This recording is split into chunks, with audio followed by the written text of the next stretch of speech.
So hello, Claire. Thank you so much for taking the time today. Thank you so much for having me. I'm really excited to chat more about AI with you. Claire, you are an artist. One of your backgrounds is in philosophy. Where along the way did the intersection between AI and image generation come about? Um, yeah, so for me, when so I love doing my undergraduate fine art degree, but I had so many questions at the end still. So I was very much making stuff, and I wanted to think a little bit more about sort of the what contemporary art is in general. So that led me to do a master's degree in history and philosophy of arts, which, funnily enough, didn't answer all of my questions, which then prompted me to do a PhD in the subject. So the topic of my thesis there was thinking about the significance of what we might call automatic image making techniques. So those are techniques that somehow reduce the labor of the eye or the hand or the mind of the artist in some way. And I was really interested in this topic because of the sort of historical skepticism that techniques like photography have attracted, that sense of, well, it's not really the same kind of achievement if you're, just pressing a button and making an image that way, as opposed to, say, making a drawing or a painting.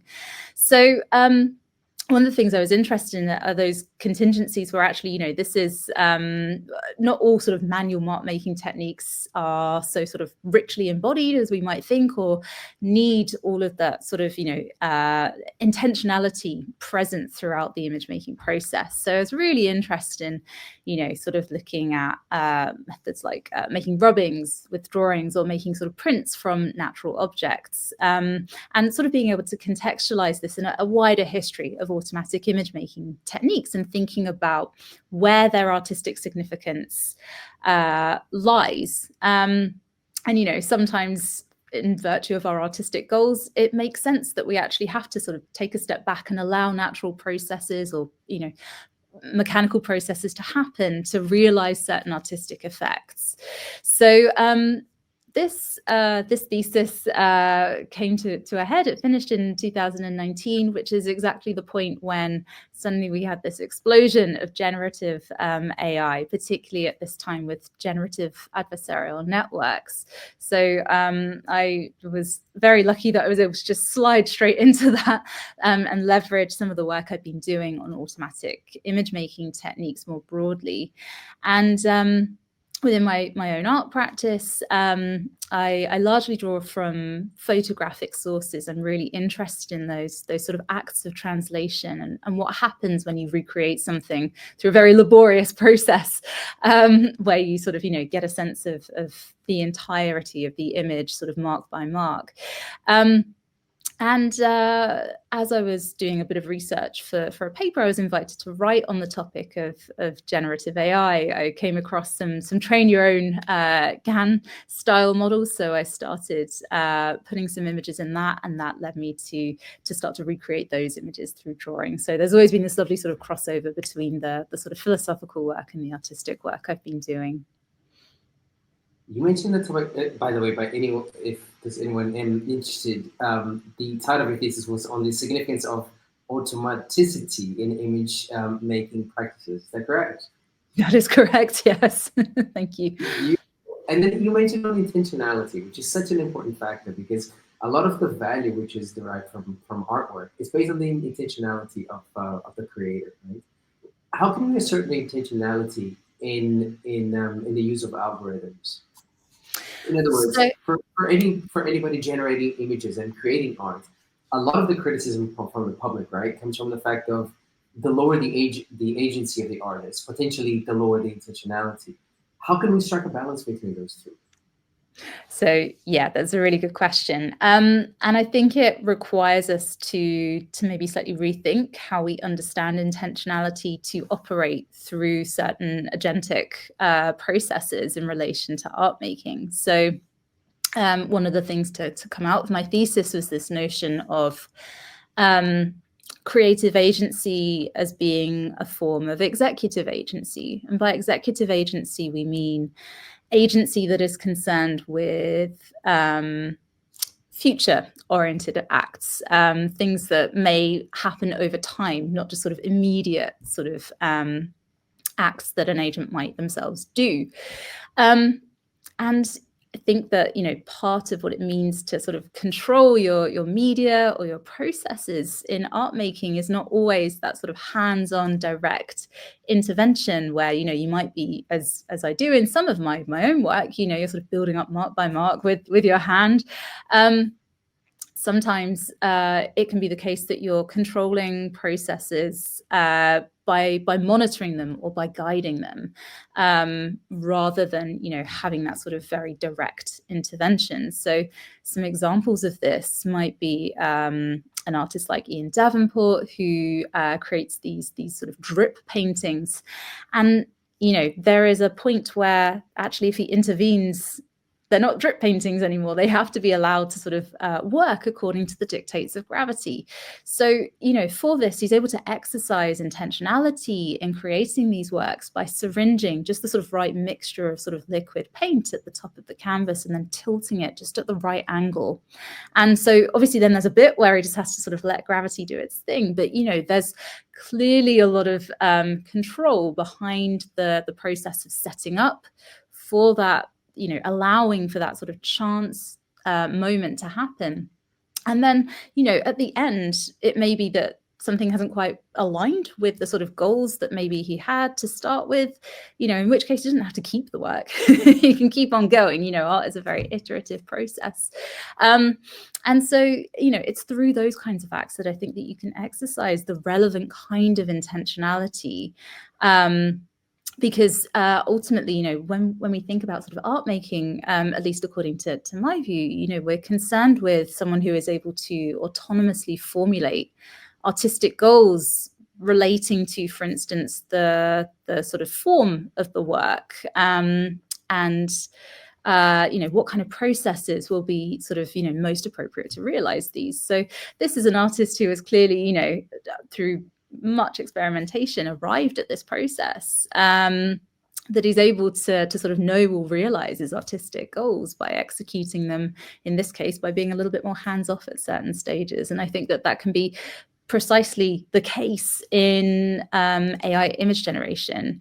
If you're writing prompts in a particular way, obviously you'll never quite know exactly what's going to come out the other side, but with enough experimentation, just as in the sort of, the painting case, you can start to get a sense of, what might be likely to sort of emerge without over-determining what's going to happen in the sort of the generation of the formal features of the work, so that there's sort of that nice balance between perhaps being a little bit surprised by what pops out the other end, but also still maintaining some control. And of course, with AI image generation, I think those who are sort of, using this as part of their practice, it's probably going to be rarer that artists are just sort of, popping in a prompt, generating something and literally just taking one image and that's it. That might be an important part of their process, but often it's very iterative. It will take some, some in-painting, some further prompting, if that's the kind of, system that they're working with, or if you're using more of a GAN style model where you're training this on perhaps your own, set of photographic or other sort of materials, there are all these different places where you can start to sort of, shape what is going to be output. And it's those places where you can shape, where you can then, monitor and guide the process as the machine is then generating. It's through those kinds of acts, I think, that you can exercise the relevant kind of intentionality and control. But again, importantly, and I think this is often a reason why artists might be interested in working with these technologies, still allowing things to emerge that are surprising, that aren't, exactly what you expect, but something that speaks to the sort of broader aims that you may have had. And I think that's the key thing to stress with the kind of account that I'm advocating for, is I'm not saying that artists should have determined every single, feature of their image and exactly what processes, down to every single sort of micro movement that's going to happen.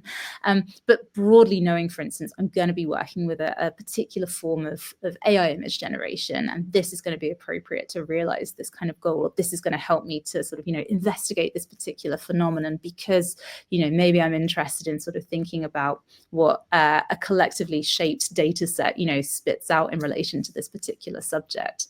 So, it really depends so much, I think, on those sort of aspects when we're thinking about intentionality in relation to AI image generation.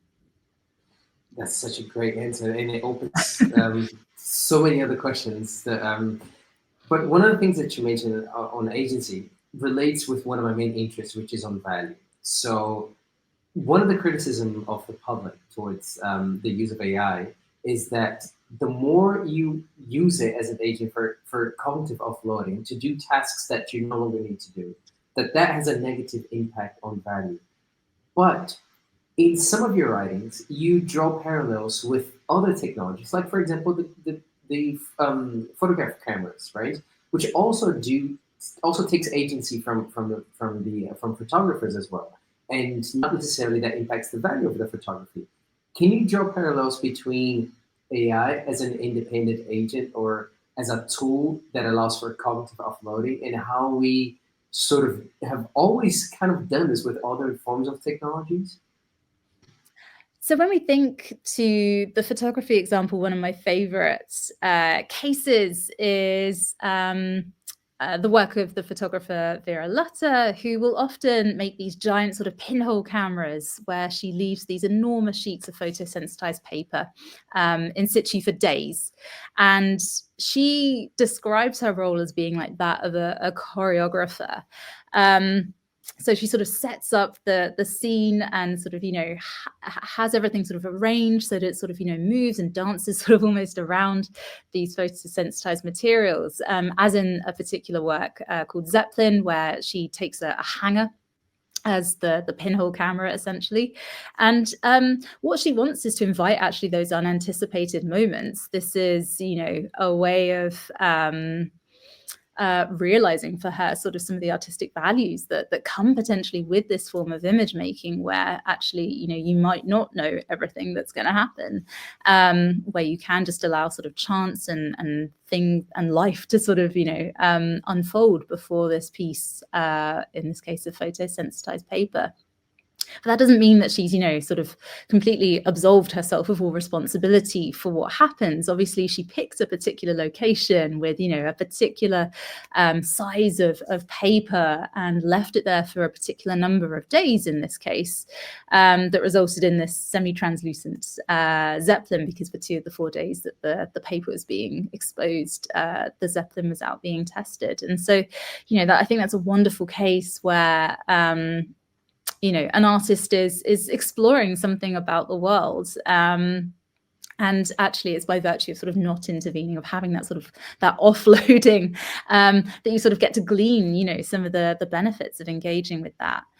And of course, we live in a world where art is allowed and encouraged to be pluralistic. There are so many different things that an artwork can do, and it shouldn't have to do any one thing. And so part of that might mean, taking a much more sort of experimental approach, where if we sort of, put our own sort of views onto something, if we try and control it too much, maybe we miss out on opportunities to learn something through the kinds of means that are being pursued here. And I think that, can be exactly the same with AI image generation. It can be the case that artists are looking to sort of learn more about bias, for instance. That's a huge issue when we think about the kind of data that is feeding into many of the sort of more popular AI image generation systems. Someone like Mini Arturi, who tries very hard to sort of, generate images that won't sort of perpetuate a certain kind of bias, and just can't do it. But actually, it's by virtue of sort of being able to show that we sort of learn something, and again, this sort of, realizes some of our artistic ambitions to sort of investigate something about the sort of biases that are present in these technologies. So cognitive offloading is massively important, and can, really enable us to think more carefully about the world that we're living in. Actually, if we think about some of the sort of grander ambitions that some artworks might make. Yeah, and that's a topic that also really concerns me about the future of creativity. To the extent that I don't know how that will impact people's motivation to develop creative expertise and creative skills when you can just offload, any particular task, and that has like a waterfall effect on a lot of stakeholders in the industry, like for example, producers of instruments, music schools, and because one thing is if you say, well, it would be great if you learn the piano if you practice for 15 years so you can create these great compositions, or you can simply use this particular tool. So I think that at some moment there's going to be a crossover between a generation that learn creativity or develop creative skills and expertise in a certain way, and then with this crossover with a new generation that was already born in a world where we have so many tools available. And I think striking a balance between those two is really, really complex. And I hope that we find a good solution for it. But moving forward, in 20, you were granted the British Society of Aesthetics Postdoc Award for a project titled Creating Images with AI from 21 to 22. Could you please talk a little bit about this project and what were some of the main outcomes? Thanks. Yeah.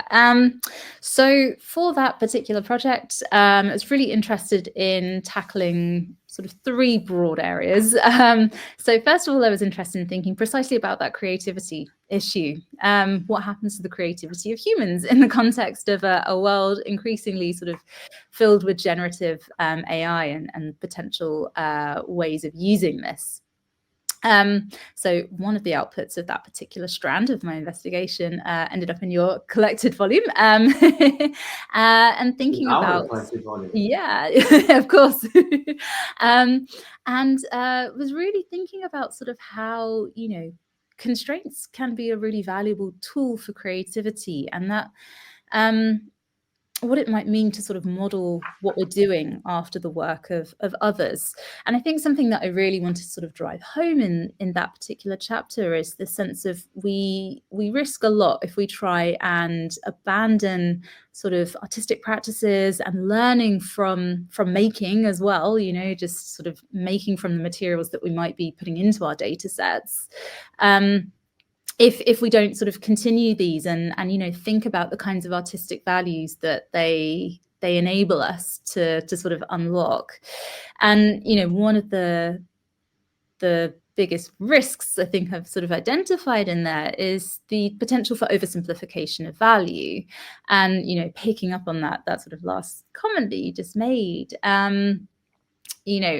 we need to be very honest, I think, about, the advantages of this technology. Of course, as you say, we don't have to spend 15 years learning the piano, but equally, there's probably something really valuable in, engaging with those kinds of skills. And it's not to sort of, prioritize one over the other. They'll both offer quite distinctive advantages, but it's being able to think about those things together and to think about, how we can sort of maintain a bridge between the kinds of creative skills that have been built up over centuries in the development of, certain artistic practices, and how we can, leverage some of those or advance some of those using this technology without sort of, throwing the baby out with the bathwater. So, not sort of losing sight of where these artistic practices have come from, I think is really important. And that isn't to say that we should then preserve them and make them these static things, but it's allowing them to progress and develop in conversation with the technology. So that was the sort of creativity sort of question. So in amongst that are also questions about what it means to work with a generative AI system. So one of the other strands that I was particularly interested in investigating as part of that postdoc was this question of collaboration. What does it mean to say that we might collaborate with these machines? And this is a strand of research that has also just recently sort of found its way into a publication in AI and Society, where I've made the case that looking at sort of all the different philosophical accounts of what it might mean to collaborate in artistic practices, generative AI, given its largely agreed lack of mental states at this point in time means that it can't participate in a non-coercive sense, if you like, in an artistic endeavor. It can't participate in the formulation of goals, at least sort of, autonomously, in the way that we might expect human collaborators to maybe bounce off of one another and to sort of come to, mutual agreement about what they're doing. At the sort of the stronger end maybe of the collaboration spectrum. At the weaker end, there's a sense that, again, still there's not been a choice being made by the generative AI to participate in a particular sort of project and to carve out a role within that, or to be able to sort of abandon the project at any time because it decides it doesn't want to, in the way that even someone who's just perhaps doing collaboration on a project and might be called a collaborator in that sense could do in principle. So one of the things that I want to stress is that there's an important phenomenological sense in which it feels like you're interacting with something that, in a way that is perhaps distinctive of using other kinds of tools when you're working as an artist. But that doesn't mean that we should slip into calling this a collaborator in artistic settings. I think that implies an entity with, the ability to make autonomous decisions. And I think in the respects that we're thinking about in terms of generative AI, that just isn't there yet. And it kind of, it risks potentially just trying to repeat what humans can do. And why would we do that? We have humans. Why not sort of leverage and pursue the distinctive affordances of this kind of technology, doing things that humans maybe are not so readily able to do, or not just can't, in terms of thinking of processing all that data, for instance. So part of my argument is that we should resist calling generative AI systems collaborators, because this implies agents who are sort of, have intentional autonomy. And I don't think that we're at that stage with generative AI just yet. Other than calling generative AI systems collaborators, my proposal is to stick with a slightly more neutral term like AI assisted production, to recognize that there's a really important contribution that generative AI systems are potentially making in certain kinds of art practices, where perhaps most of the formal features of an image, for instance, are due to the workings of this generative AI system. But this is, what we might call a generative contribution, rather than, say, a sort of creative contribution that has been made by a human who has that sort of intentional autonomy that a term like a collaborator arguably implies. So that has just made its way out into AI and society. And then the other strand that I was looking at was authorship, and who counts as an author in these practices. And so this very much builds on the work of the other sort of strands of the project, and looks to make a distinction between creatorship and authorship. So Cosroe, Finn and Clark had this wonderful account of creatorship, where they sort of recognize that sometimes generative AI systems are doing a lot more in terms of having sort of control over the features of images. If someone's entering a really minimal prompt, what they're doing arguably has more of an impact in terms of sort of making things be one way rather than another. For that, they may qualify more strongly as creators, perhaps, of an image than humans even involved in the process. But what I propose is that, given this is just describing the initial outputs of a generative AI system, and not the various ways that those outputs may be incorporated into an artwork, for instance, I make a distinction by arguing that we can view the products of generative AI under different work descriptions. So on the one hand, they can be viewed as outputs of generative AI, and those may be put to all kinds of uses, be it advertising, design, or arts, fine arts. And in order for it to sort of ascend into that sort of category of fine art potentially, there needs to be something steering the ship and fulfilling the functions that we would expect of an author, which, if you sort of take a broad sweep of the literature, always implies, again, something that is able to exercise some kind of intentionality, which, as I've already indicated, unfortunately for now, certainly rules out probably pretty much all generative AI systems. And again, this is a particular kind of intentionality, thinking about sort of creating artifacts that have a particular kind of form and content, for instance, if we're putting it in really broad terms. So I sort of leverage some of my account of creative agency and build this into a sense of authorship, which has loads of different conditions. And I think that's right. I think artistic authorship is quite a complicated thing. It requires the ability to autonomously formulate goals relating to the sort of form and processes of the, to make the work, the ability to decide what those are in relation to certain sort of artistic goals. But also something, pulling in another account from Karen Gover, who points out that there is an evaluative moment that many accounts of artistic authorship often forget about, and that is, that ability to then be able to sort of say, I would also like this to be seen as part of my artistic corpus, or not. Ultimately we have artists who maybe they make things and then they decide, what, this is just going to stay in the studio. I don't want this to be considered part of my sort of body of work in the, in the public sort of setting. And we often see, exhibitions of sort of, works that have been found after the artist has died that then get exhibited. But, because the artist, chose ultimately not to sort of ratify that as part of their output, didn't sort of, see the light of day until later on.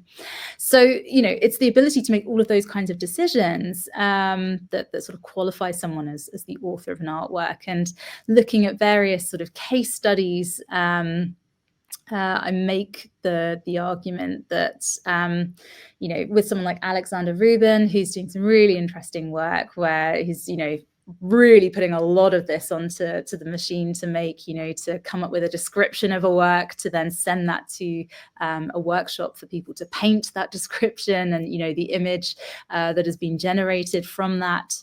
But, ultimately he's the one who had the insight that, well, if I prompt this in a particular way, first of all, to get a sort of written description and then put that into, a visual image generator, and then I send that, this is someone who's overseeing the whole process, and they don't have that sort of hands-on intervention that we might traditionally think of as really important for the production of artworks. But this is clearly someone who has thought about what form this work will take and why the kinds of processes, this sort of really sort of handing most of the sort of decisions over to the machine, the labor over to the humans, is actually making a really important statement about what could it mean if we live in this future, where machines can sort of make art. Ultimately, he's still the one who had that insight, who made all these decisions, who monitored and guided this workflow, who ultimately decided what would be exhibited. So for those reasons, he counts as the author. But the significance, of course, is that the creatorship is arguably largely due to the generative AI here. And actually, the fact that those things come apart is really important. And the work wouldn't work were it not for the fact that the creatorship is more strongly on the side of the generative AI than the human, who's overseeing the process in this case. So that's where I took authorship. And right now that looks like it should be coming out in the near future, potentially in another AI interested journal. So hopefully that will be coming out soon. So that's sort of where the project went, and it's taken me in all sorts of really interesting directions. So yeah, that was the postdoc. Sounds super interesting. So to finish off, I'd like to just go through some quick fire questions with you. The first one is, in times of AI, what makes human creativity unique?